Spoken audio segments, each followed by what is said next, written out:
A very, very, very warm welcome from Professional Tribes, your platform for all things professional development. We like to talk about things that are topical, things that relate to anyone who works, and work, of course, spanning all manner of sectors, spanning all kinds of roles, all levels of seniority.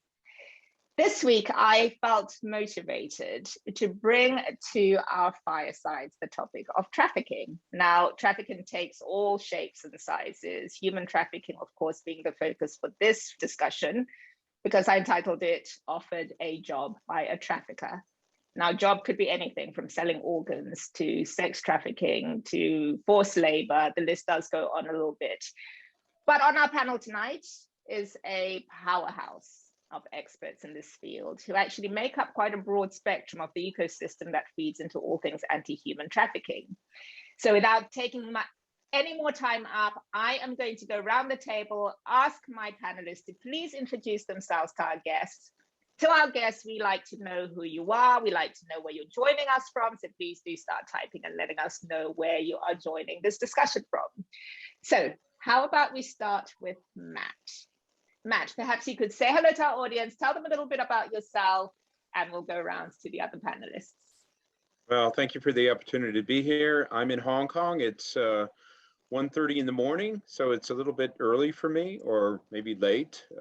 I'm the CEO of an organization called the Mekong Club. We work with the private sector to help them to understand the issue of modern slavery, what they need to do, and how they need to do it. I've been doing this for about 35 years, working with the United Nations, USAID, and now with the Mekong Club. Wonderful. Thank you very much for joining us, Matt, and really do appreciate you being up at this antisocial hour to be with us. Perhaps I could go ahead and ask Juanita to introduce herself. Thank you so much for having me. My name is Juanita Hedley. I am an attorney for New York. I'm actually a pro bono attorney, which means I provide free legal advice to those who cannot afford a lawyer, often the indigent community, those who are homeless and ex-convicts. I'm also an anti-trafficking specialist that does talks around the world on human trafficking as well as child abuse prevention. I have my own NGO. It's a small grassroots called Changing Cases. And my desire is to educate and empower people on this very important topic. In addition to that, I'm also an author of a book called Can You Keep a Secret, which shares my own personal story of surviving childhood abuse from my stepfather between the ages of 4 to 10. My desire is to really make a difference to the lives of people, no matter who they are, no matter their life experiences. And after my recent experience, which I hope I can talk a little bit about later, I'm even more impassioned for organizations like the Innocence Project and Equal Justice Initiative that work with the falsely accused and falsely incarcerated. Wonderful. You know, you've got a lawyer in the house, which literally captures everything in one sentence and one breath. Wonderful. Thank you so much for that introduction, Juanita. If I might go across now to Cornell. Cornell, please say hi to our audience. Hello, everybody, and a big hello actually from Cape Town, South Africa. I am Cornell Viljoen, the Reach Manager at A21 South Africa. And A21 is a global anti-human trafficking organization where we focus on reach, rescue, and restore. So reach would be to equip the everyday person how to protect themselves or prevent themselves from becoming victims in the first place. Secondly, rescue, we work with government departments, other anti-trafficking organizations to combat human trafficking, see people set free and rescued out of human trafficking. And then lastly is restore, where we actually work with the survivors and see their restoration journey take place. And we also run the National Human Trafficking Hotline for South Africa. So the public can call in. We've had victims of trafficking phone the line as well, and then I've seen them rescued. And so, yeah, we got our hands full on the ground here, but it's awesome to be with you guys and to learn from everybody as well. So thank you for the opportunity. Awesome to have you, Cornell. And then if I could have my super co-host, Tobeka, please say hello to our audience, remind them a little bit about you, and just kind of let them understand why you are on this platform, if you would. Not a problem. Hi, everyone. My name is Tobeka Gaba from South Africa. I'm a student from Monash, South Africa, studying political sciences and criminology with the aspirations of becoming a human rights lawyer against transnational organized crime. I also consider myself an anti-trafficking activist. I run my own blog called The Pertinent Influence, which aims to teach the youth of South Africa about human trafficking and how to keep safe from it, and also just to teach them about transnational organized crime as a whole. And I'm so honored to be surrounded by experts and professionals. I think that, first of all, this is my topic of interest and passion. I think that it's a topic that needs to be had in the context of modern society. So thank you very much. Thank you, Tabeka. Yvonne Massimo, we see you. Thank you for joining us. Glad to see that you're watching us from Zimbabwe. Anybody else who's on the platform with Yvonne, please say hi to us. We like to be friendly around here. Now, there's no better place than a discussion on human trafficking for a survivor of human trafficking. And I'm particularly pleased and honored to have Benz Adriano on our platform tonight. Benz is our survivor. He brings a different perspective on this topic. Benzo, please go ahead. Sir, I've called you Benzo. This is how familiar I'm getting Benz. Please go ahead and say hi to our audience if you would. Well, hello everybody. Yeah, go you ahead. Can hear me now? We can. Right, yeah. Hello everybody, and I am so privileged enough to be part of this discussion today. And I am Benz Adriano. I am originally from the Philippines. I was trafficked from the Philippines to the United States and in 2008. So I was in hiding for quite a while, almost 12 years. And no one knows. I don't like to talk about it. I just put it behind me. And to the point that I almost killed myself, committed suicide. So I'm currently living here in Austin, Texas right now. It became a haven for me. I was not planning to do anything about it after I survived, but when I came to know how bad it is here in the United States, especially in the state of Texas, I realized that I'm in a perfect place to be in. So now I just recently graduated with my business administration degree in May of this year. And I just finished the introduction to law at University of Texas as a scholar. I am planning to, I am on my senior year at the State University of Texas. I'm taking Bachelor's of Arts with a pre-law studies. So I am planning to, after graduation next year, I am planning to transfer to a law school. And I didn't know that Juanita is actually an attorney. I'm so glad. So yeah, and since 2017, I joined Refugee Services of Texas. We're helping refugees, we're helping human trafficking survivors and victims. And I also did my internship with them, doing fundraising. I have been to so many speech engagements, trainings. At one point, I was with the First Lady of Texas doing delivering a speech here in Texas. I've been in TV news, newspaper, radio stations as well. And I think it's now my mission. Being a lawyer is not on my plan at all. But because of the exposure and, being part of Refugee Service of Texas, I can tell that, I can do so much more than I can, what I'm doing right now, to be an attorney, to, advocate to survivors and victims. And at the moment, I am also a consultant at the Kent, Michigan, creating a curriculum for students who are possible victim or exploited or a victim of any sort of crime, creating that curriculum for the state of, for Kent County, state of Michigan. I'm also, what else? Yeah, I think that will be it. Wonderful. Thank you so much, Ben. So you know that we're going to come back to your story, right? Because most people, I'm sure, would want to understand how these sorts of things play out. as with any conversation, it's always good to start with a framing of sorts. So if we were to talk about human trafficking from, I guess, the generic understanding is that people are forcefully taken away and forced to do something that they do not wish to. And that's a very basic, if you like, definition.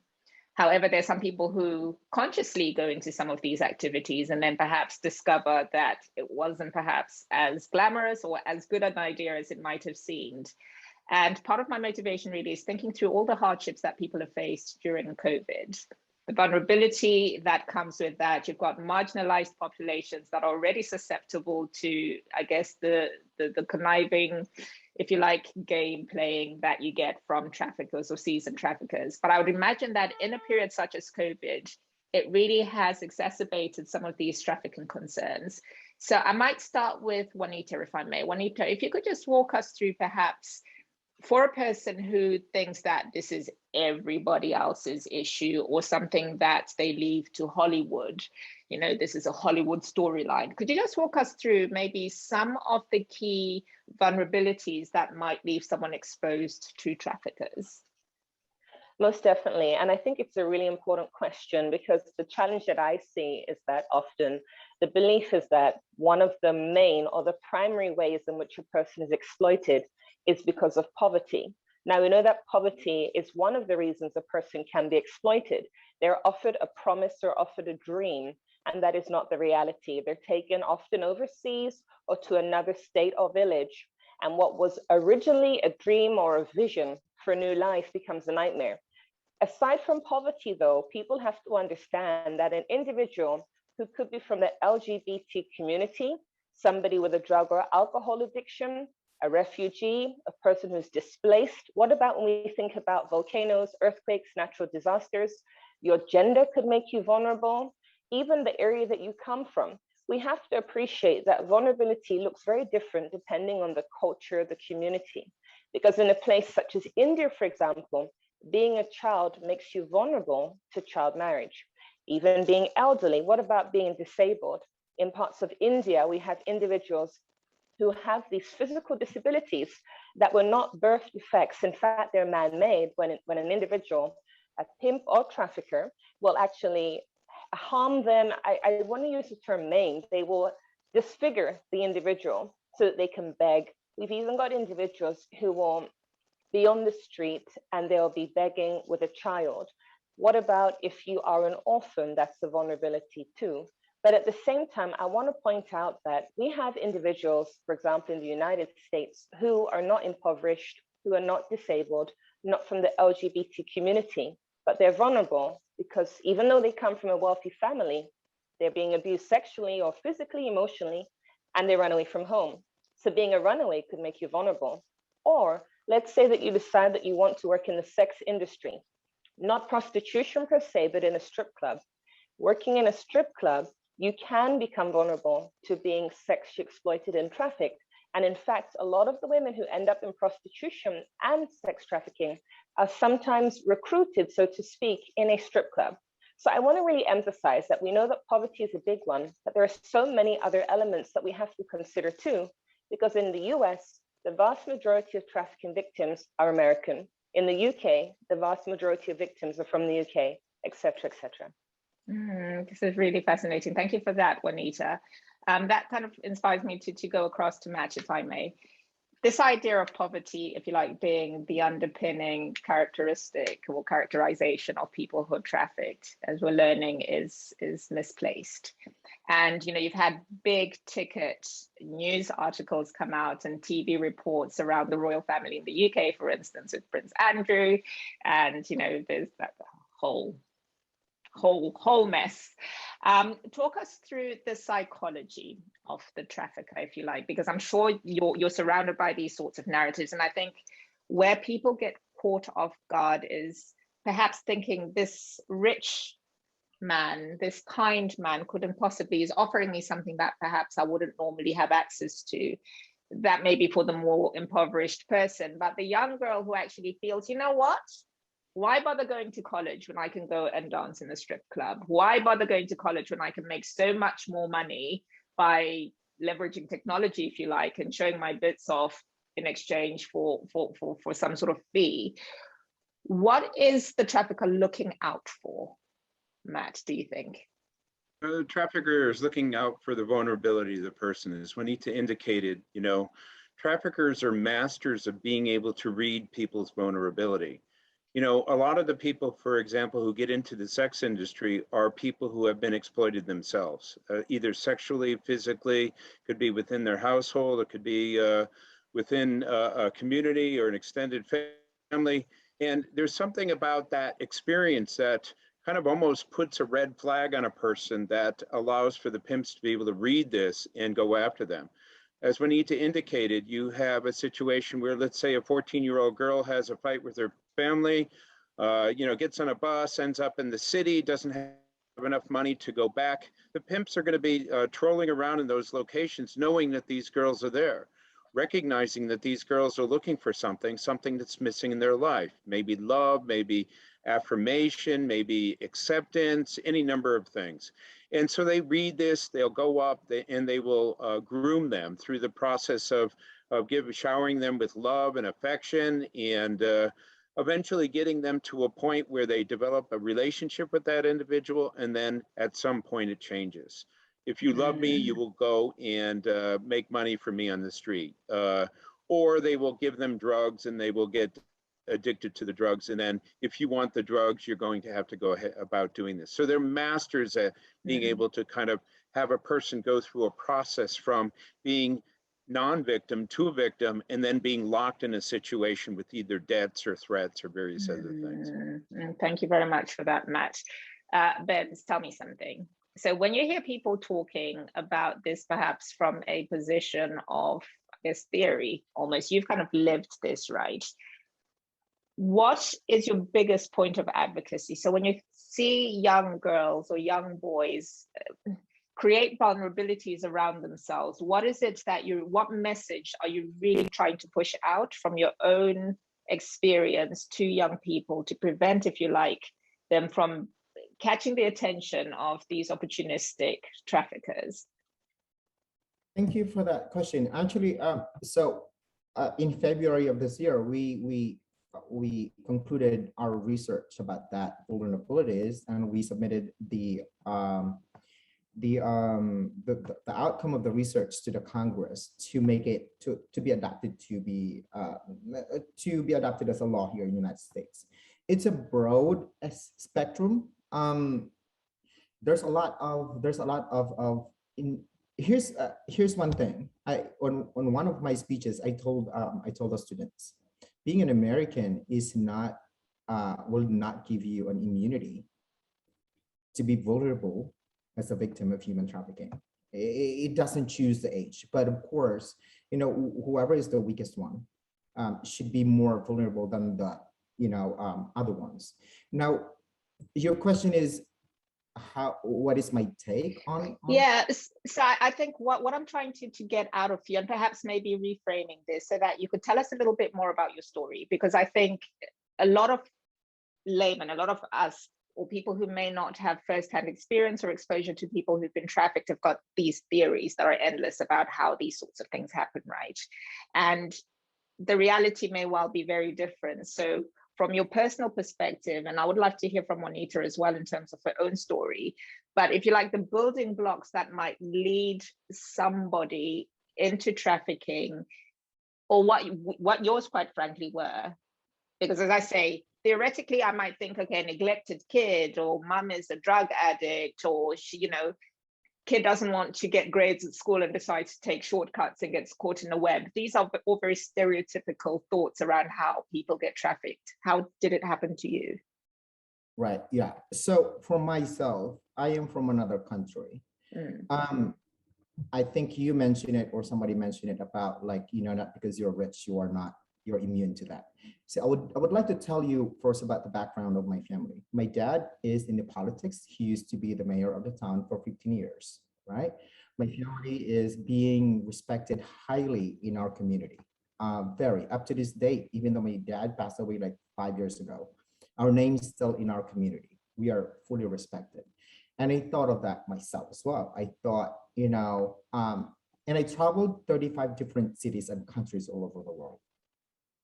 I worked in a cruise ship. So I have basically like knowledge of how to work abroad or outside of the Philippines. I have the full knowledge of that.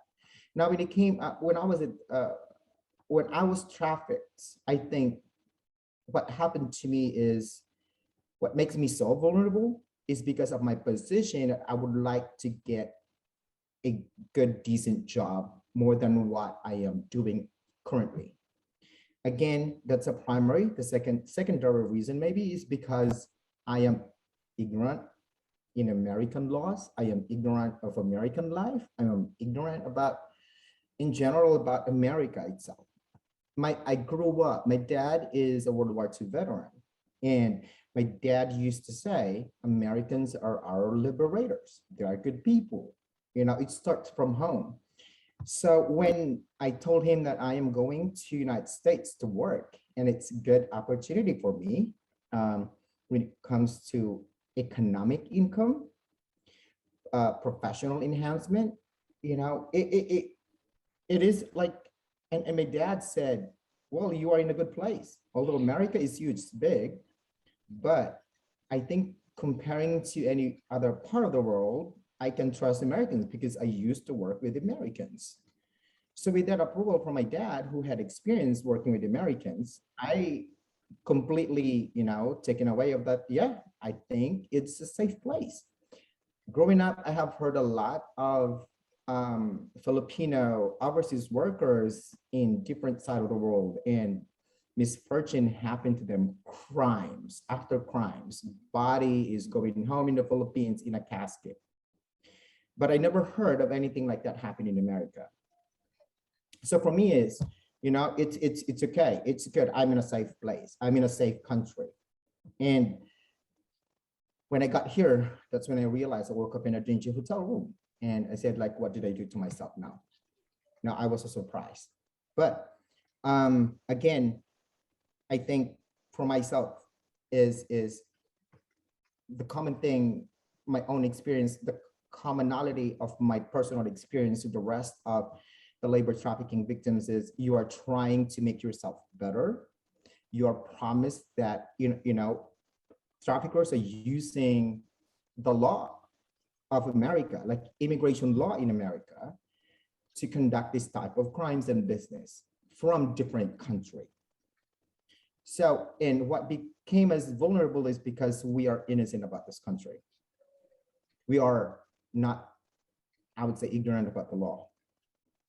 Okay, so let's bring, thank you for that context. And I think it would be great to also just understand a bit about how, so you've left home, you've gone to the US in search of work, yours is an economically driven vulnerability, if you like, and you're not being as selective about the type of work you do.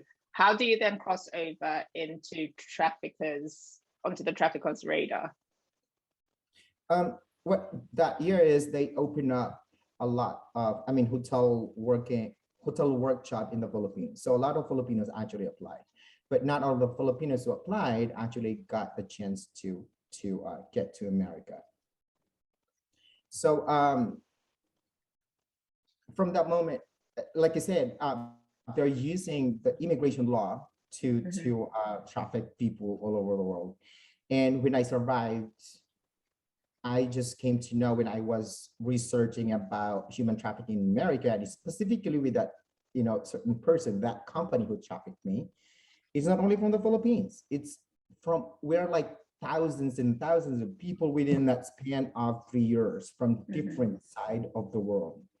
And so as they're using hotel worker visa to get into the United States. When I get into the United States and the rest of my people from the Philippines, that's when the trafficking started. So first they used the immigration law to get in, I mean, to lure people from different countries and workers. Once they get into the America, I mean, us to America, that's when the actual business started. I don't know if yeah, sure. Sure, no, that's good. Let's go then across to Juanita, because again, I think, you know, for most people watching, when they hear about trafficking, I think the mind automatically drifts to sexual, to the sexual side of things. And it's equally awful to be in a forced labor environment where you don't have your rights observed, you don't get time off. I can just imagine the circumstances that might surround that type of trafficking. Juanita, talk to me about the sides that you're particularly passionate of. You started off by talking about your experiences as a child. How do you believe that that's kind of formed your ideologies around kind of fighting the good fight for people who are vulnerable? What I would say is that I believe that being abused sexually as a child from 4 to 10 by my mom's first husband, it definitely shaped my life. And even as Matt rightly said, there is this red flag. And I believe, especially when it comes to sex trafficking, that these pimps and exploiters, they can identify the low self-esteem. They can identify that we don't feel valued, that we're looking for love often in the wrong places. We want affirmation. And I know many survivors of abuse sexually, where because of the experiences that they've had, it shapes them in the decisions that they make. And often those decisions are harmful to themselves. What I would say for me is that having a foundation in church, I'm a born again Christian, and my mother took me to church my whole life. Having that foundation, it really helped me, because in the Bible, according to the Bible, it says that we must abstain from sex until marriage. At the same time, I know many survivors of sexual abuse who even grew up in church, who feel that they can empower themselves, they can get their rights back by using their body. It was taken from me. And so now I'm going to empower myself by sleeping around or by charging money. Because of the upbringing I had, that was never something that I entertained whatsoever.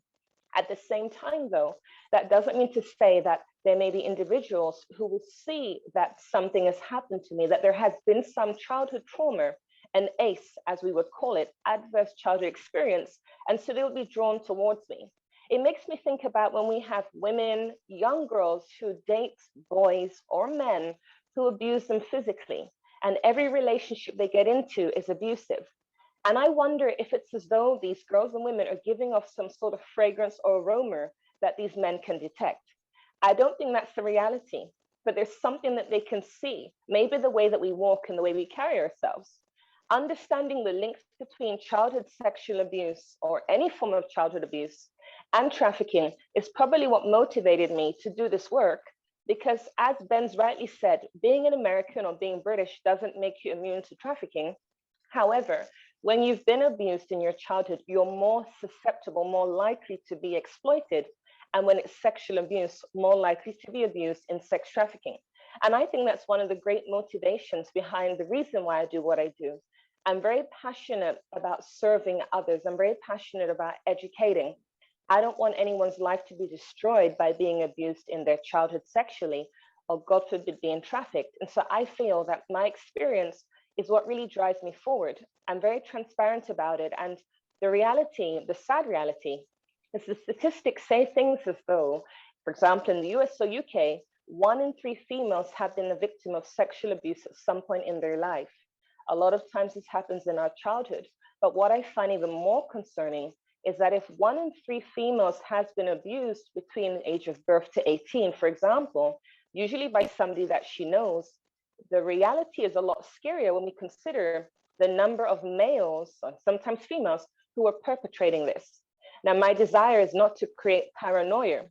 I want people to be empowered. Far too often, we talk about awareness raising. I used to volunteer for Shared Hope International. And as a volunteer in the training, they said we don't use the term awareness. And I don't use that term either, because for me, awareness is knowing and doing nothing. I want to educate and empower people that even if they have been abused in their childhood, that past does not have to dictate their future. They can turn their life around. And even as Ben shared, he came from a prestigious family. He was looking for an opportunity. And unfortunately, he was exploited. The reality is it can happen to any one of us, even in the Zoom call, and even those who are listening in. But when you have the education and you have the tools, you're better safeguarded to avoid the lures that may come about because you're looking for love, or you're looking for a new opportunity, looking for a new job, looking for a relationship. Can I just add something to that, just to put this into perspective? This 40 million people identified to be in what's called modern slavery, human trafficking. About 25 million of them are forced labor. 9.2 million people enter per year. That translates to about 25,200 per day somewhere in the world, whether it's sex trafficking or forced labor. The profits generated from modern slavery, 150 billion US dollars, second largest transnational crime. And the last thing I'll say is that out of all of the United Nations, government, and NGO activities combined, last year we helped about 100,000 people out of modern slavery, which is 0.2%, not even a 0.5%. The point is that you have so many criminals out there who are so well resourced with so many people who don't have the information that they need in order to protect themselves. Either they have the dream and they don't want to see what the reality is, or they're tricked and deceived. They get into this situation, they're held because of debt or threat, and we haven't had much of an impact over time. And that's why it's so important to get the word out related to this. Absolutely. And you know what, I think what's really staggering about these stats is, you know, you're looking at, I mean, that's a minuscule percentage of people who are rescued. And I think it was recently the Office of Security and Cooperation in Europe, so the OSCE, talks about 70% of survivors from 35 countries as part of their survey. We're talking about how the lockdowns and the COVID situation really did kind of make them increasingly vulnerable. So you've got, if you like, that re-victimization for people who are down that survival route because they've got nowhere to turn, they've got no sources of income, they're economically crippled. So who becomes their rescuer? The very person who would have trafficked them in the first place is there on standby. And I think, Cornell, from the work that you do, that sort of reintegration, if you like, into society, something that I really want to spend quite a lot of time on. I also, my mind is going in all directions, so do bear with me. I'm like a kid in a candy store. Every question I've ever had in my life on this subject, I kind of want to get out today. You've got the mindset, and Tomeka, I know that you've got a question to jump in with as well, but from the mindset of that person who's economically vulnerable and falls victim to a trafficker, you've got the other side of the equation of that guy who thinks that an easy way to make money is to traffic. And I think a lot of focus and emphasis is put around educating, or if you like, rescuing victims. Do we have an equal amount of attention on educating traffickers or prospective traffickers that's, you know, that could be weighted equally with the survivors? Or perhaps the idea is actually, let's get the harmed people over the line first and then focus our attentions on those who are causing harm. How does that whole equation work? I think for us as an organization, we focus on both sides of the table. The reality is you can rescue all you want, but if there's a lack of understanding for the rest of the community, they're going to become vulnerable. So you have sort of the entry point of a lot of people are being lured in, and then you're exiting people on the other side. But the reality is you need to do both in order to have success and to decrease human trafficking. Something that I often see when we do awareness presentations with parents specifically is you get here and there the parent that says, I don't want to expose my children to, you know, understanding what human trafficking is. And the reality is you cannot shelter your child from understanding how they're going to be groomed, because that makes them even more vulnerable. They won't be able to identify the signs when they're on social media or they're playing online gaming.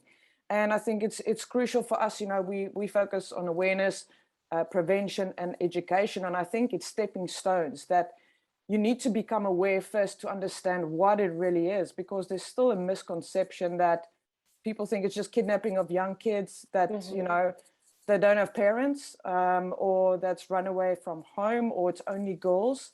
You know, we've seen so many, like even for South Africa, there's a high percentage of forced labor, males, young boys are being recruited, and then sexual exploitation, which obviously is females, but there's males as well. And so I think, you know, it's crucial to look at both aspects, and there's a lot that needs to be done. We've seen with government that, yes, there's actions that are being taken, but I think there's so much more that can be taken, because I can still walk down the street and ask someone, what do you know what human trafficking is? And they would be like, I've never heard of that word before, you know? And yet it's happened in our neighborhood. And so I think, oftentimes we think if we can turn a blind eye or I don't need to know about it, it will just, someone else will solve that problem. But people don't actually realize how close or vulnerable they can be. Doesn't matter, if you are well educated or if you're living below the pay rate, type of job that you are working in, you're still vulnerable. And this is sort of like a throwback 5 years ago. We actually had a rescue here in Cape Town at the harbor where 15 Filipino men were, trafficked on a shipping vessel. They were all coming from different communities in the Philippines, and they signed a contract in English where, once again, it wasn't their first language. They were exploited 20 hours a day of work. And when they arrived in Cape Town, they said they're not being paid. And so all of those men were rescued and then obviously repatriated back home. And so once again, if you can bring education to a person that's working on a shipping vessel or at a dock somewhere, they can assist somebody. You can assist someone from being set free out of human trafficking. And so if that person had no idea who to contact, those men might have still been exploited. And so I think education is really crucial in all areas, frontline professionals, the everyday home, and every community. Yeah, and the Asia context, one of the biggest problems we face, though, related to awareness raising and education is the fact that people who get trafficked when they go home lie about the experience because they don't want to lose face. I don't know if you have that in Africa, but certainly in Southeast Asia and South Asia, you have all these migrants who have been exploited, and then, they go home and they say, well, it was a great experience, but I lost my money, got robbed on the way back, but it was really good. And so when you try to convince people that they shouldn't go and you give them the red flags of what might happen to them, you find a situation where they say, well, I don't know what you're talking about. All those other people had a good experience, So it's really hard to kind of educate people who have in their mind, I want to do this, and they're just going to put blinders on, and I'm just going to move forward because that's what I want it to be real. I want it to be beneficial. Because I want it so much, I'm going to wish it to be. And so all of those kind of safeguards are put off to the side. Yeah, and I think, just a message to parents really, to be really careful about how we educate our children, because if the ethos growing up is you must work hard and hard work requires sweat, blood and tears, and you're going to a foreign land, don't complain, just get on with stuff.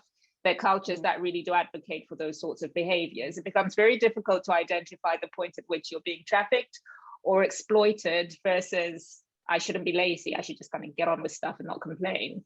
Trafficker? Yes, I was going to say that as well, is that I think there's also a problem of how we define human trafficking and modern slavery, and also what we mean by exploitation, because a lot of people have this idea in their head that exploitation looks like someone who's chained up in a corner and crying and can't get help. In the meanwhile, exploitation can also be in the form of someone literally looking normal, dressed well, going to work, but they're not getting paid. And that's what I've also been finding here in South Africa as well, is that especially on my platforms, when I talk about farm workers getting exploited, a lot of individuals would say that, but how can they get exploited? They could just walk out of the gate and never look back to their bosses. So do you think that terminology also has an effect on how people define human trafficking and how they see and perceive it? Sure, thank you. And Cornala, I know you've been wanting to say something. I've seen you sort of edge towards the camera a couple of times. Go for it.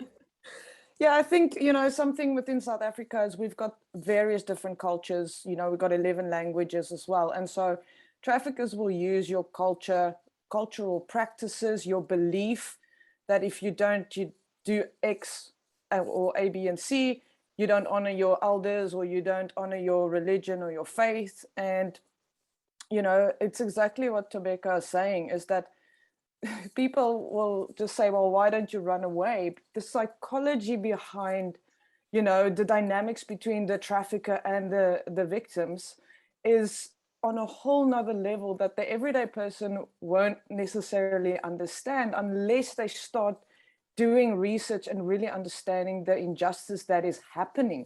it's almost like saying, why does a woman go back to an abusive man, or why does a child go back to an abusive mother? You know, there's a whole psychological concept.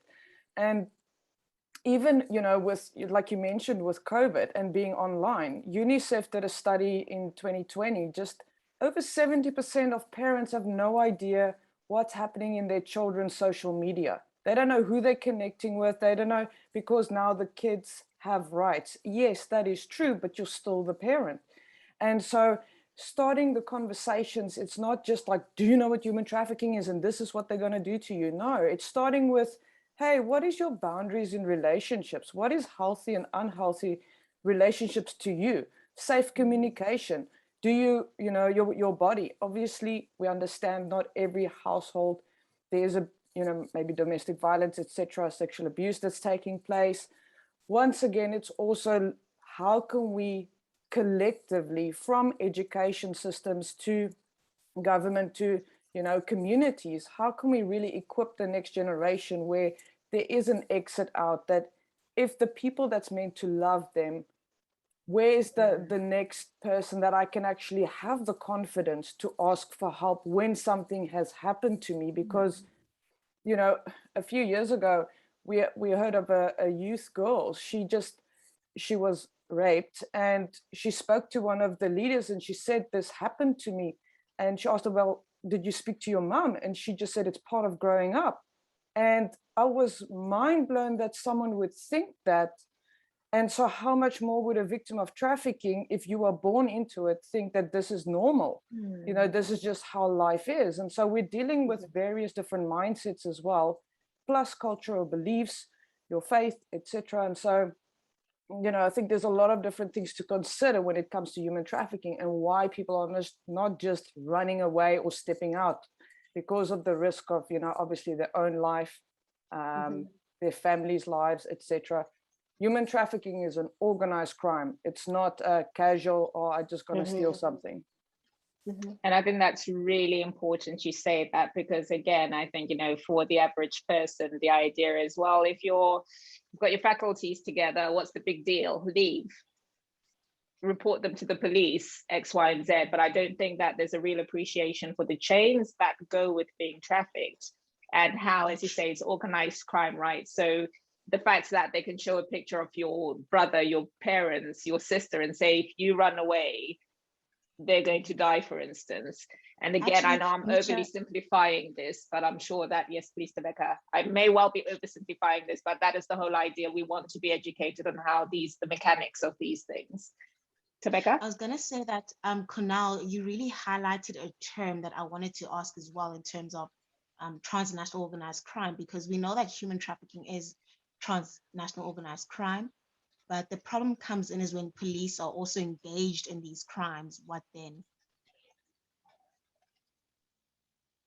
Yeah, there's definitely the elements of, you know, corruption on every level. It could be immigration, it could be, you know, with organ harvesting, it could be a qualified doctor that's being paid off additional, you know, to operate after hours somewhere as well. And so the reality there is corruption.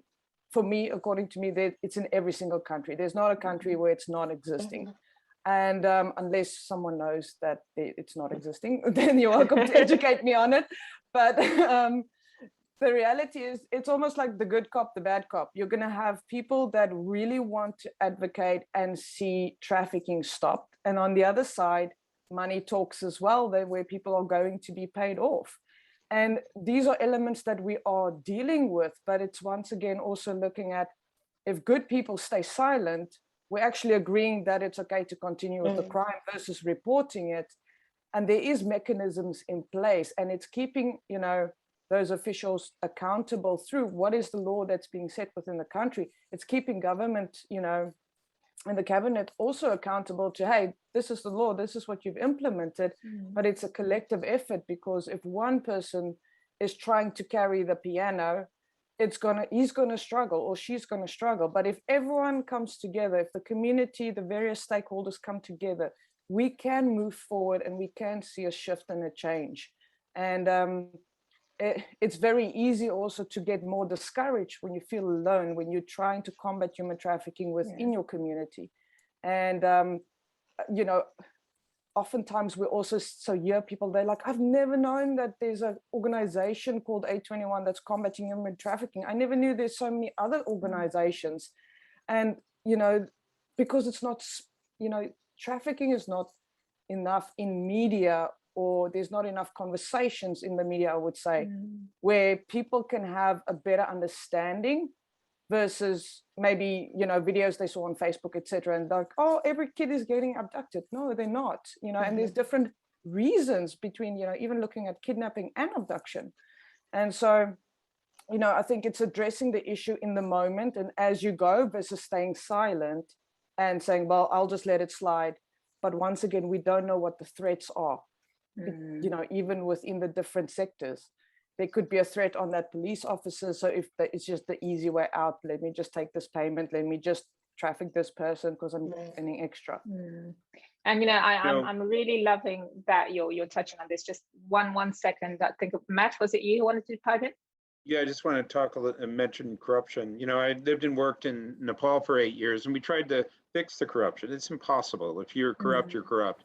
So what we did is we, within the community, identified receptive, positive law enforcement people, judges, prosecutors, and we empowered them, gave them the information that they needed. And so if a case was going to be reported, it would have to report it at the district level.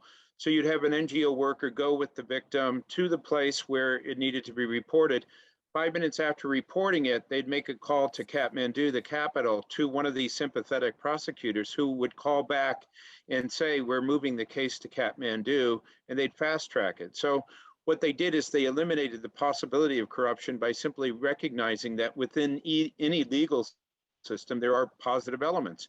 Work with the positive elements in a way that would allow for the case to move forward. And it's powerful touching on those best practices. You know, there's a whole ecosystem of people that are involved in this. I think, again, from very simplistic perspectives, it's like, okay, you've got the trafficker, you've got the trafficked person, but we don't really necessarily think of the entire ecosystem that supports. So some of the work that you all do feeds into that.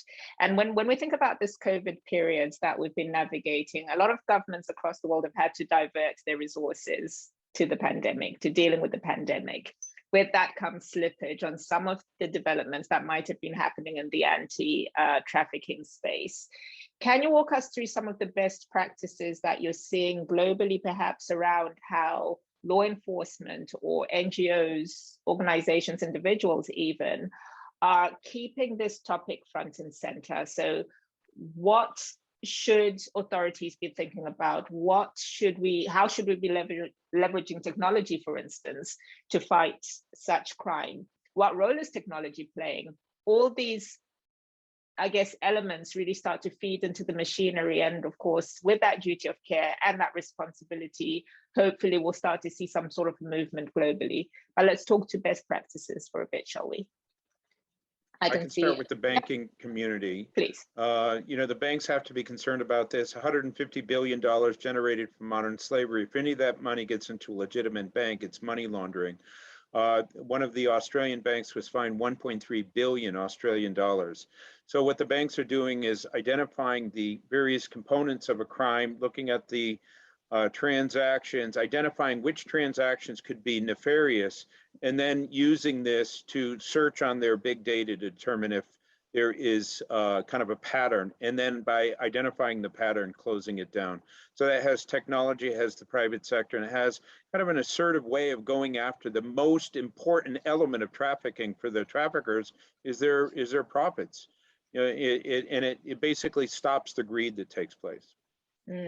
So financial services on that. Any other, what else might you be observing?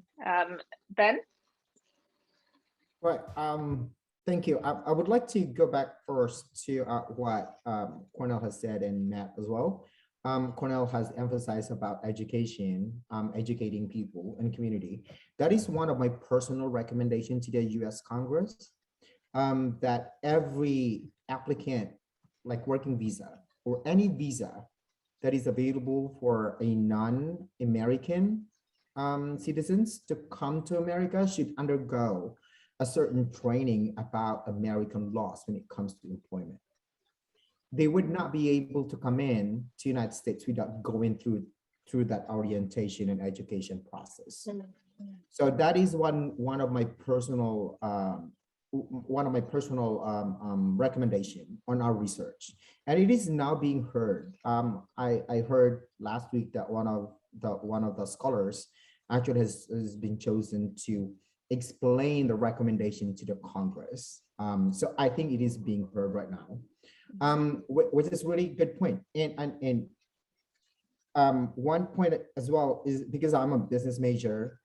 So human trafficking is, it's a law of supply and demand. And what Matt said, he mentioned about Nepal. So it's in Southeast Asia, in Philippines is, obviously it's there. And there's in corruption as well. So it's again, for me is, I think there are countries that they know it is happening, but because again of the culture, people are from inside the family itself. Parents would say, it's okay. It's okay. It's our culture. So it's a whole lot of, it will take the whole nation or global to make a change for this. For the human trafficking. Now, to your question about technology, dating app, even Facebook, even Twitter, all of those participates for human trafficking. Dating apps in the United States, like, 16 years old girl would be on a dating site and then, meet up with a guy, and the guy can lure this 16 years old and, like, hey, do you like to party? Do you like, I have alcohol, I have marijuana in my house, and look what happened next. So, and it again, during the pandemic, absolutely, it increased the numbers of human trafficking. I heard in the Philippines that during the pandemic, there's a lot of teenage pregnancy reported. And that pregnancy could have been part of human trafficking. It's not only because they are bored, but, income is little. Some of the kids would be going out and, hey, using the telephone and technology, hey, can we meet? It's $50. That sort of thing. Sure. No, thanks for that. And I do think, this idea of grooming, I guess I like the points that you made earlier on, Cornell, around not really, if you like, vetting what children are doing online and what their social media footprint looks like, who it is they're engaging with, because I think these are easy pickings for anyone who's inclined towards this sort of grooming model and seeing where those vulnerabilities are. Sticking to the theme of best practices, Juanita, we talked financial services. Are you seeing anything else happening at an institutional level that is successfully, if you like, combating human trafficking in any shape or form? I would say most definitely education is the primary focus, but beyond that, empowering those who are in positions, like was mentioned earlier, so that if they see something, they say something. Even when I'm in the US, in New York or DC, and I may engage with individuals who are police, working underneath by the trains, making sure people are paying, not jumping turnstiles. On occasion, when I've seen something that looks like it could indeed be exploitation, such as a young girl who's there, maybe the way she's dressed, or the fact that she just seems to not have any business to just be loitering there. And I mentioned, which is a true story, I did mention to a police officer in DC that she could be a trafficking victim. He said, I don't think so. And I've heard things like from police and from others that not in this area, not in Maryland. And it's about letting people know that any person could be exploited. And so the education is not just about young people, parents and caregivers, but those who are in immigration, those who are at the ports, those who are in the police force. Because think about it, even when I was sharing with some friends recently who are professionals who do not work in the police force, they're not working in legislation, but they're just laymen and women, they don't understand the reality that you don't have to be kidnapped to be trafficked, that you could be an American citizen trafficked in America, or even trafficked in Amazon. And so Amazon is not the best example because I don't want to speak ill of Amazon, but you could be working in a factory, for example, and you're being trafficked. You came in legally, just as Ben said, with documentation. However, your bank card and your PIN number is held by your trafficker. And as I walk home every day from the gym, there's a signage near my home, and it says that you can be packing boxes in factories and you don't need to speak English. And when I saw that signage, I haven't taken a photograph yet, but I intend to. That straight away could be you being in an exploitative situation. I'm not saying because they don't need English that you're being trafficked, but I'm saying that posters like that mean that you go into a job situation in an English-speaking country where most likely the paperwork, the contract is all in English, the payment, salary, everything is in English. How are you fully understanding your rights? How are you fully understanding the number of hours day off you can get, or the breaks, etc.?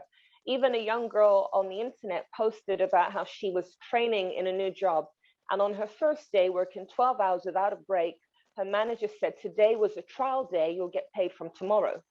Now, that is not a trafficking situation, but things like that, if they can happen to an American who's here and doesn't require papers, work authorization, what more when you're working in a factory, not requiring to speak English, your employer's English, and even those who work around you, who may be native to the US and speak English, they wouldn't even know that you're a trafficking victim. They wouldn't be able to identify that because they don't know what to look for. And even when it comes to hotels and motels and trains and buses, because these victim survivors, they will travel to meet the guy that they met on Tinder or the girl that they met to buy a dog. I've heard of a case in the UK of a young girl on a website similar to Craigslist looking to purchase a dog, ends up talking to a 13-year-old teenage girl who says, I'd like to draw photographs of you. The young girl says that I'm being bullied at school. My brother has special needs. Long story short, she sends the naked photographs. It's exploited, and it is not a 13-year-old, it's a man. This girl was simply online looking to buy a dog. And so that tells you how it can happen anywhere. And the reality is when parents do not know what their children are doing, they don't even know about these websites that children are accessing, they don't understand about grooming, their child becomes vulnerable. So it's about educating across the board. Even if you think about those who are administrators for Craigslist, educating them so they can spot the red flags. When I'm looking for a place to rent, I see adverts, no rent is necessary. I'm looking for a female who will clean. That sounds like exploitation. Or another case in Trinidad of some young girls who were looking to be nannies. They saw it on Facebook, I believe, and they would get in a taxi and drive to the house. And on one occasion, the young girl goes with her mother. The mother comes up to the door and says, I'm here with my daughter. And they tell her about the job. The daughter leaves, doesn't get the job. Another young girl in a taxi, as she pulls up to the address, the taxi driver says that actually there are no children here and a lot of men come to this house. So that sounds like a sort of brothel or prostitution ring. Or the fact of the matter is it was a job posting. In St. Vincent, similar, a posting about a hotel. We're looking for staff. They didn't specify female, young, attractive, or anything like that. We're looking for staff. It was not even a legitimate advert. Similarly, in Trinidad, these adverts that are not legitimate, that sound too good to be true, and you really need a job, and you really want to be empowered and financially stable, but because you don't spot the red flags that I would see or the rest of us would see, you call or you take a taxi, and then you end up in a situation that can often go downhill and spiral out of your control, where you're in a position where you cannot leave, or you may be forced to compromise and take naked photographs and get blackmailed. Yeah, it's one of the realities. The whole Jeffrey Epstein storyline is very much about this, right? So you're offered the job as a masseuse. It's $250 that you otherwise don't have access to. You're being taken on fancy jets all over the world and being exposed to rich, powerful men. The allure is there, but actually you are being trafficked. So this is not a job that doesn't come with chains. And, you know, as we kind of start to wind down, I wanted to talk again just a little bit more around the sort of help mechanisms or the support mechanisms that might exist for people who are trafficked. So there's a duty of care before I go into that support network of that flight attendant who perhaps is abdicating responsibility of checks to the guy at customs, at immigration. By the time the person comes to the plane, we assume that everything's above board, when in actual fact, observing certain behaviors, you may well pick up that there's flags that need to be to kind of be highlighted. But let's talk a bit about, you know, just the supports that people who have been victim to trafficking can get. How coordinated are efforts globally? Who do you turn to? How do you trust that the policeman you're reporting to isn't the guy who's actually kind of financing the traffickers? How do you know who to turn to is the long and short of my question. Cornell, maybe one for you to start to kick off with. Sure. So with the National Human Trafficking Hotline, over the past couple of years, we have worked with various, officials that we are vetting now, officials who to work with and who not to work with. Just as strategic as traffickers would be, we also need to be strategic as organizations. And, everything comes out of relationship and it takes time. But the national prosecuting authorities within South Africa, we work very closely, Department of Justice, Department of Social Development, etc. And there's key people that we will work with on specific cases. And through that, we have seen, obviously, support being issued to the various victims, well, we would then say survivors, medical care that is required. We have specific hospitals that we will work with as well. And that's why I said earlier, is it's not just up to a organization or a government department, but it's really a collective effort of, various government departments in order to see that success. Because even with the hotline, it's a national line. It's not just for a province or a state, but it's really, what are the referral partners that you can work with? We're not in every single state, but we can work with another anti-trafficking organization that also assists with repatriation. And I think, instead of looking at we're competition, we're not competition. We all have one goal, the fact that we want to see people set free. What are the victim-centered approach? It's not about you as an organization or you as the social worker or you as the officer, but it's like you have a specific skill set. How can you offer that as a service to the survivor so that that person can be set free and actually heal from what has happened to them and not get re-traumatized within the process? I think that's very crucial. And that's where it comes back down to frontline professionals need to be trained versus then treating the person as, okay, well, you traveled now from Zimbabwe, you're illegal in the country, in South Africa, so now we see you as a criminal. No, you need to evaluate all aspects. And that's why it's also very crucial, I think, for people to understand that it's not just, oh, you're a criminal, okay, we're going to treat you like this. But hey, maybe this person is actually a victim and they are forced into this versus just thinking twice. And I think it's very crucial partnership. Sure. Thank you, Cornell. And Matt, with the advent of the Black Web, technology, etc., and in the absence of an integrated process globally, how do organizations or institutions stay ahead of traffickers who are capitalizing on gaps in that global net, right? And exploiting, if you like, these vulnerabilities in the organization of anti-human trafficking? What would you say is, I guess, a way of combating these guys?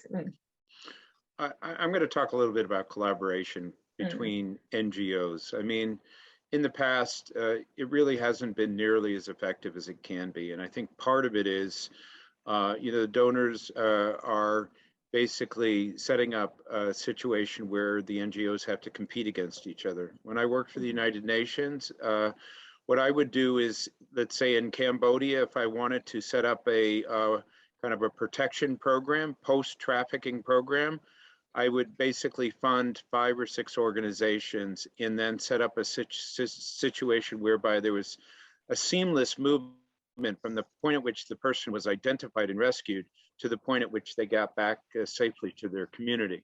So the kind of the triage, the health, the counseling would take place. Another organization would work with that group to make sure that the person got back safely. In that community, we work with another group that would provide vocational training, and then there would be follow-up and so forth. That collective activity is really needed in order to ensure that the person isn't re-trafficked, as Cornell has indicated. You need a situation where there is a seamless movement from the point at which the person leaves the harm to the point at which they get back into their community. And when you do that, 1 + 1 = 11, not 2, because the synergistic effect of those organizations coming together really does add value. So, you know, we did it through the donor agency, basically offering the grants to insist that that happens. But the NGO community can do it by themselves by simply kind of coming together as a community in locations and developing these relationships, because it really has to be the survivor at the center of everything we do. Matt, just a quick one while you're on this topic. In terms of funding, do you find that the reliance on funding is mainly from sort of do corporates get involved in the funding as much? Because I don't know that this is a sexy enough topic. People want to talk green, we want to talk sustainability. Those are the hot topics because they're being discussed at Davos, for instance. But we're forgetting that human-centered approach to CSR. What response do you see coming from corporates? Corporates have tremendous amounts of potential money, and they give donations to a lot of different charities, but it's usually to education and disability and so forth. This falls into the category of being sensitive or icky, as I've heard some people say. You know, by supporting this, are people going to ask the question, are we doing this because we have the problem ourselves?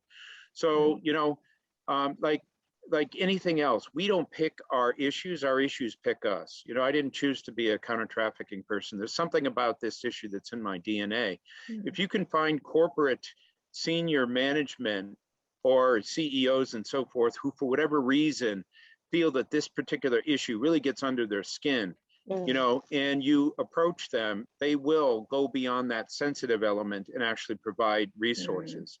But it's going to take some time. We're seeing some progress, but not nearly as much as we need, because, you know, the amount of money that's available to address modern slavery is about 350 million compared to the 150 billion that is generated. That's 0.23% of the profits. There's about 20,000 of us around the world doing this. There's a 500,000 greed incentivized criminals. You can see what we're up against. The resources are this big and the response is this big. And that's really the reason why we're at 0.2%. Wow, so call to action, I guess, for corporates maybe to look beyond the sensitivities around this subject. Right, final round then, so that we can call time. I recognize how late it is in Hong Kong and I don't want to keep you guys much longer. Juanita, let's start with you. Just a final, I guess, key points from you. If there's anything that anyone who's watching this show ought to take away, be it from the victim/survivor's perspective, or a person who may be tempted to become a trafficker because guess what? Quick, easy money, don't have to work as much. What message would you give to that person? Well, a few things, and I'm going to keep it as brief as possible because I do want to just touch on my own story. But what I would say first and foremost is that you need education. You need to be non-judgmental and open-minded, because we may see a young girl and accuse her or a young boy of being promiscuous. We need to get to the root cause. Whenever I do presentations, I always talk about that. Even a person who perpetrates abuse or perpetrates exploitation, what is the root cause? We've heard about families. There are families of traffickers, and that's just what you grow into. I think it's really important for us to be empathetical and understanding towards victim survivors, to stop blaming and say, why didn't she leave? Why didn't he leave? It's often not that easy. Fear is one of the things that keeps us in an abusive relationship, keeps us in an abusive household. Fear, in my opinion, is false evidence appearing real. When I was being abused sexually, I didn't tell anybody. I was afraid.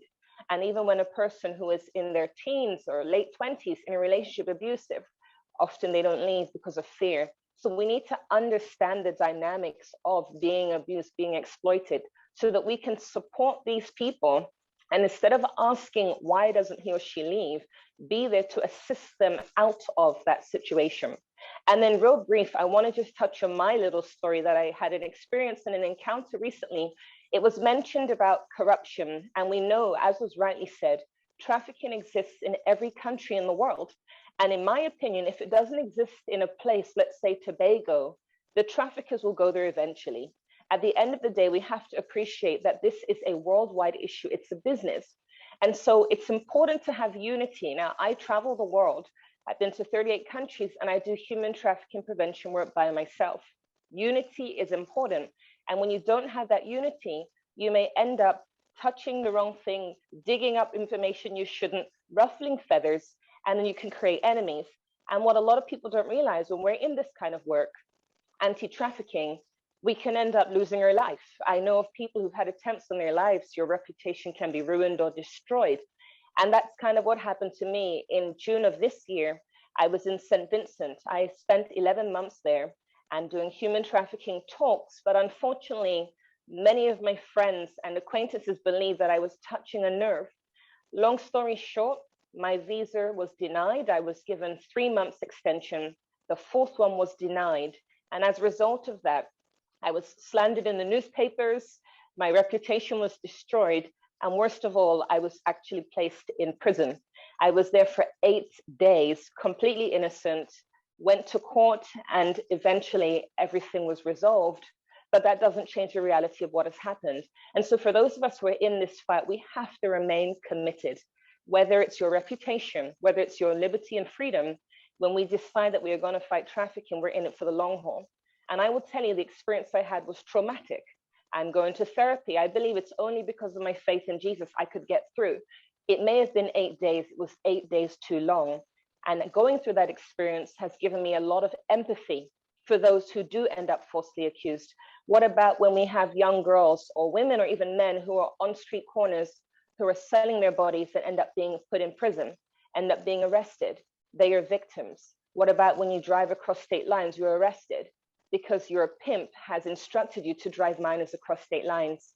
Every experience we have shapes and defines us. And for me, I would say, despite how negative it was, it has given me a stronger determination to fight this, because there are so many people of influence involved in this. And myself and the rest in this Zoom today, I believe we are all not going to stay silent, even if we end up in prison, which I hope doesn't happen. Indeed. And you've gone on and written a book, haven't you, as part of your own fight against this? Can you keep a secret? Yeah, so this is my book. You guys can get it on Amazon. And my new book will be coming out called Attorney Behind Bars, because I was behind bars as an attorney. Wow, that's powerful. Thank you so much for sharing your story, Juanita, and you've been an absolutely fantastic guest. Let's go across to Benz. Benz, thinking through your story, leaving home, going in pursuit of wealth and ending up in an awful set of circumstances. What message would you give to parents who are releasing their kids to go off to college in foreign countries and perhaps are assuming that everything will work out perfectly because they read it in the catalog, that their child would have a great experience? Well, for the parents, I think I would say to the world, not only for the parents, but I'm going to emphasize that more. Now, here's the thing for me.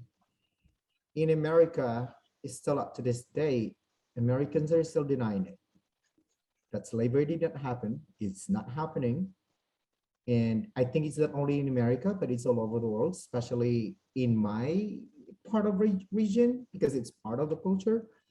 But stop denying it.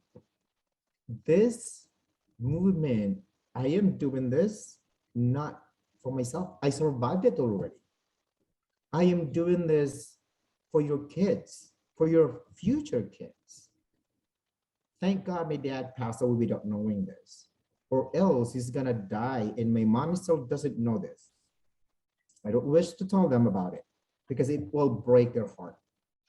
Every child is precious. Every life is precious. And I'm not, like I said again, I'm not fighting this for myself. I survived it, but I just adopted a son back in the Philippines. I am taking my son here in the United States after 3 years, and I am fighting this for him and for every child that is being born after me.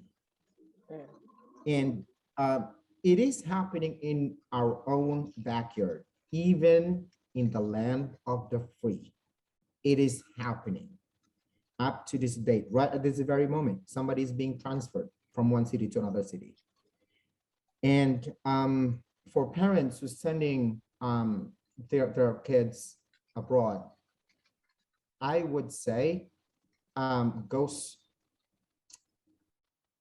not really a good person to ask that question, but in my own perspective, keep the communication between the two parents, the family. make sure that your kids going abroad is safe and secured. I am not saying that in West Africa, in Africa, in Asian countries, it's safe, it's not safe. I don't like to say that, but it could happen to anyone. Preparation is still be the best shield for whatever is unforeseen events that could happen to anybody, not only for students, you know, but everybody is vulnerable on this plague. This is plague for me. This is plague. And to the fact that human trafficking just evolved, even the name of it, it's a slavery at the end of the day still, but the name just evolved like the way the business has evolved. It is so sad, but like I said again, you know, and for the traffickers, this is my message. Up to this date, again, after this date, the second group of people who actually exploited me, still like thriving right now in California. So my message is, watch out. Because right now I'm not alone. I have a bunch of army behind me. You know, I might be vulnerable before and you took advantage of me, but watch out, because you know the army for human trafficking is getting bigger and bigger every day, and they're behind me. And one of these days you're gonna get caught. You know, you're gonna get caught, and I'm leading it. I'm leading it too. It started from me, from you, from all of us. If we keep denying it, this is not gonna stop. Okay, thank you very much. Thank you. Kunal, let's talk armies then, shall we? How do we mobilize people into taking on this cause? Because again, it's not typically something that people wake up and think, oh, I'm going to go and fight human trafficking now. How do we make this something that people grow a passion for? How do we mobilize forces, and the youth particularly, because this is the generation that could change the narrative going forward? Yeah, I think, you know, be passionate about something. If it's not human trafficking, be passionate about a organization or an injustice that you want to combat. The biggest problem is that people become comfortable in their lifestyles. It's someone else's problem. It's not my child. It's not my family. Therefore, I don't need to get involved. And I think, you know, we each have a purpose to reach more people in our lives and through our lives versus just living it for ourselves and our own little family within a community. And so once again, educate yourself on human trafficking. Understand, how does it take place? There's so many organizations that has developed tools to equip you as a parent. You know, I think people will be stunned if they realize how many organizations is just within their own community. You know, 2 years ago, we had a local church. They just honored organizations within a community. There were over 200 organizations, non-profits, that were doing different work. And, you know, take that step out of your comfort zone and learn about it. And then secondly, save the national hotline numbers in your phone. Teach your kids that their phones need to be charged, you know, that they have data. They don't talk it out all on their boyfriend or their girlfriend, you know. What is the action step that your child is going to take if someone does try to grab them? You know, if someone is sending them inappropriate images online, what can they do? Do they have that safety to come to you and say, hey, mom, this person sent this to me? Like, because you're going to get a child that's not going to know or doesn't feel confident enough to say no to someone else, you know, and they're going to be bullied into a situation they don't want to be in. And so take the basic action steps and don't undermine them. I'm going to finish off with this short little story. We did a presentation at a high school. A brother and a sister were sitting in that session. They had a friend that was busy applying for work opportunities. And so after that 30-minute session we conducted with that specific grade, they met up with their friend. The friend was explaining, you know, she was going to these interviews. She went to a second interview. But then the employer said to her, you don't need to bring your dad along for the third interview, and you don't need to tell anyone that you're coming for a third interview. Plus, this interview took place in an industrial area after hours. Now, because this brother and sister attended and they learned about human trafficking, they told their friend that was going to these interviews, this is how you get recruited. That girl never went back for a third interview. And that's just, do not underestimate the power of one, your action of phoning a national hotline and reporting something, even if it's not human trafficking, you took action and you can really save someone else's life, or you can educate someone else. And so I'm just going to leave you with that thought. Take action, Powerful. do the simplistic things, and you can literally shift someone's life just by doing one thing. That is absolutely powerful. Thank you very much, Cornell. Nat, over to you. Yours is to say, how do we shift the burden, the financial burden, if you like, from NGOs to the corporate world in terms of fighting human trafficking? Well, the corporate world has many touch points related to this. Banks are concerned about money laundering. Manufacturers are concerned about sweatshops. Retailers are being sued. And the hospitality industry has sex trafficking, construction, third-party contracts, et cetera, et cetera.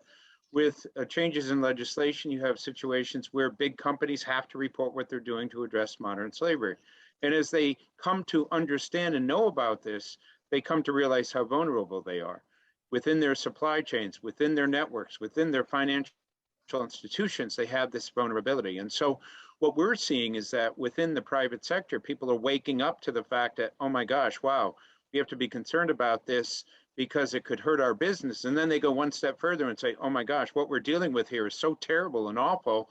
And we are corporations that have power and prestige and the ability to address these things. Maybe we should get involved. So we're seeing a certain percentage of organizations that are moving from just doing this because they're protecting themselves to saying we're going to do it because it's the right thing to do. For example, I have companies that have me come in and do talks on volunteerism because their employees want to understand, what they can do as employees beyond working for the company related to this particular topic. And as I said, we don't pick this topic. Out of 100 people, 10 people, for whatever reason, it's in their blood, it's in their DNA. Mm-hmm. They want to do something. And if you can tap into that population, you're really going to make a difference, because what we're talking about is 25,000 people entering a day, but we're only helping 137 a day. That's 0.2%. The only way we're going to be able to make a difference is if we get the average person to step up and say, this is unacceptable. This shouldn't happen in 2021. And I, as an individual, as a person, I'm going to take a stand. And even if it's the small things that have been mentioned, learn about a topic, teach somebody else, make a donation. You can work for an NGO as a volunteer. You can do it from home. All of those things. If 10 million people did that, that's 10 million small, compassionate gestures that are heroic, and they add up. And so, I actually wrote my book on that particular topic. And it is because I really do feel like we do need the world to have the general public be more involved in addressing the issues of our time. There's so much healing that's needed, especially post-COVID. Absolutely. No, thank you. And I'm loving the fact that you're leaving a legacy really through your written work. Trafficker, parting shots, please, for our audience.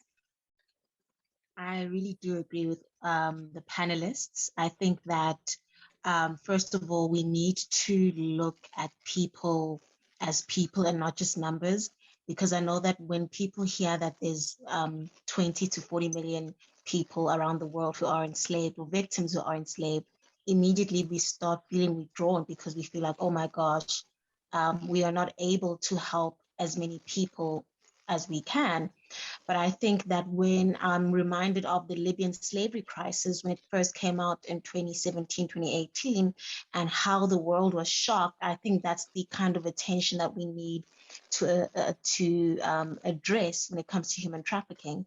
And we should address it in a way that that's more than just a hashtag, because I know that sometimes as youth, we have this tendency of thinking that a hashtag will somehow tackle an injustice. It's good to raise an awareness with it, but it's not enough. So I think that if we start looking at victims as more than just statistics, but actual names behind their victimhood, then we can make a difference that is needed. Yeah. Absolutely. Thank you very much for that. You have all been amazing. I think my final words to this is really to say, we've got to see a shift, right? We've got to see a shift from our youth, for instance, glamorizing this culture of not snitching. It could be the guy next door. It could be a Jeffrey Epstein living next door to you who is trafficking human beings. It could be your school teacher whose behaviors are making you uncomfortable and is introducing you to a network of friends after school for private lessons that turn nasty. All sorts of things that are happening out there. And I do think that responsibility sits with the average person. It's not down to law enforcement. It's not down to an NGO. It's not down to the United Nations to make a difference. Contribution as small as this, the hope is that someone somewhere listens to this discussion, is able to recognize flags, is able to advise their kids that it's okay to speak out, it's okay to snitch, it's okay to report any ill doing, because guess what? You could be saving hundreds of lives by that one simple act. So with that said, a huge, huge thank you to our panelists. I did discover just a little bit of small print that this was posted on my personal Facebook page. I'm going to rerun this show as a live show on the Professional Tribes page where it belongs, but it's out there. Please do go in, look out for it, comment, engage with our audience, and keep doing what you're doing. You're all heroes to me. Thank you for writing the books that you have. Please also in the comments section, perhaps guide people to where they might be able to find your material. Any work that you're doing, Professional Tribes is here to support you. So keep us informed of the sorts of initiatives you've got going, and let's educate the world together, shall we? You've all been fantastic. Thank you for being on our show tonight. You take care now.